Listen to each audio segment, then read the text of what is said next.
What's up, everybody? This is Erica from the Classy Climb blog. I just want to talk about being the breaker of your chains, right? And everyone's like, what do you mean being the breaker of your chains? We have such beliefs that limit us and force us to keep working places and being places we don't have to be there, right? So I just had to do this quick one to go into the blog. I mean, let's just keep it real. I worked like at 40 different locations with a temp job, right? And some places I'd be 6 weeks, some places I'd be a month, some places I'd be 2 months, some places I'd be 3 months. I mean, it was crazy, right? But it was consistent, but it was crazy because after a while I just got used to it. I got used to like, this is what it is, and all you need to do is focus on what you do afterwards. Like, just show up, be nice to people, but completely focus on building your own economy, whether that's Uber, Lyft, Instacart, all the other little side gigs I was doing. I just stayed focused. And then when I finally became an assistant manager and I got to see the billing side, I was like, oh my God, this is where the money is. The guys that come in, the contractors that come in out the door and make all this money off the company, that's where the real money's going. Not the money they're paying these people that work in the front office. So, you know, for me, I just took my pizza delivery money and my Uber money, and I would just put in Acorn. I tracked stuff with Mint. Eventually I got to the Robinhood app when it came out. But you have to really track that stuff and see, okay, well, if I just made this much more, I'd be okay. And then I got my real estate license, and like one of my first transactions was like an apartment lease, and I got like almost $1,800 off of it, almost, right?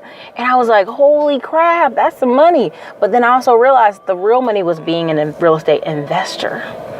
So like, as this journey progressed from working all these jobs that I was just there, you know, realizing I better focus on what I'm going to do after this. I better focus on what I'm going to do after work.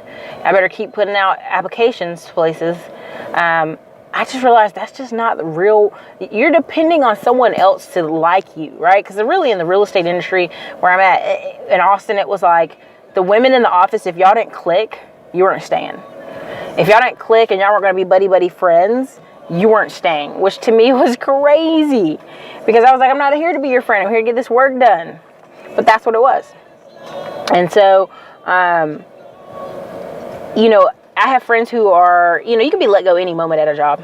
And we just saw that last week with the tech week where they let go 100,000 people. And these are highly skilled people, right? Who are like, I will never be let go of a job, right? But you can be, because they let go engineers before from Dell and all these other big companies. And what the problem is, these people don't invest their money, dude. So they have to keep working. Common sense says if you're a highly paid person making $100,000 a year, if you can't shovel away $500 to $1,000 a month, like, you got to fix your taxes, you got to fix where your money's going, because at that high of an income level, you should be able to shovel away some money. Now, if a person's making $3,000 or $4,000 and they have no debts, they have a debt-free car and all that good stuff, they could shovel away some money too, but it won't be at the same level or same speed, right?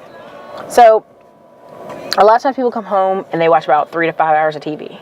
And I just don't even watch TV sometimes because it's just a mind drain, right? So I just stay and I would, put together my blogs, I put together my videos. And, before you know it, you have hundreds and thousands of videos and blog posts, and you're building this company and this brand that is you. You're sharing your life and your journey. And I even look at the best example I can think of is Charlemagne from The Breakfast Club. So the only reason I even know about The Breakfast Club, this is how out of the loop I am, is because Damien Dash went on there going crazy about entrepreneurship. And it went over everybody's head because they didn't like his delivery. Because at the end of the day, they can't pass their jobs on to their kids. They can pass some investments, but we already know the average African-American family isn't really that big into stocks and investments. So it's like telling someone, I have all this money in investments. Your kids can't work off your investments. So they can work off a company you build, off something you can show them. So I tell people, look, Charlemagne does The Breakfast Club in the morning, and then he does Brilliant Idiots with this guy, I don't even know his name, but he works all day doing what he loves, talking, podcasting, on a radio type show. And it makes him money, and it gives him an opportunity to open doors to have other investments. Because when you're working doing stuff that you love, it's not even that hard, right?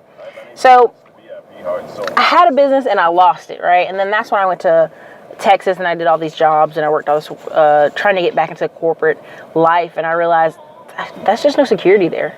There's no safety with a job. There just isn't. And people go, Erica, no, you don't know. I've been at my company 14 years. Yeah, you've been at your company 14 years, but you are not financially free. You can't pick up and go on vacation whenever you want. You can't just leave tomorrow if your kid gets sick. There's regulations and ties there. And no matter how you try to split it, there is. So I understand. I want you to be the breaker of your own chains.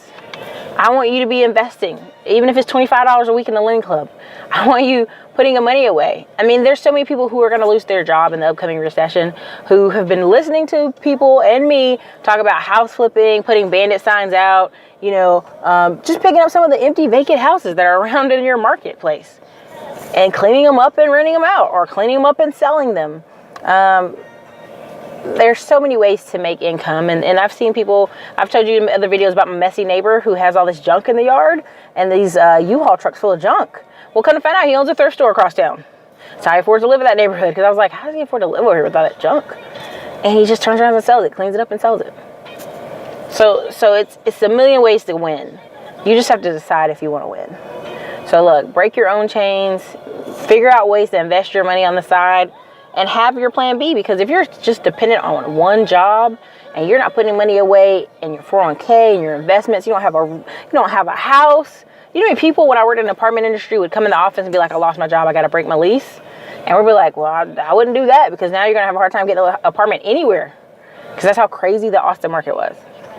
So look, everybody, this is Erica, Classy Climb Blog.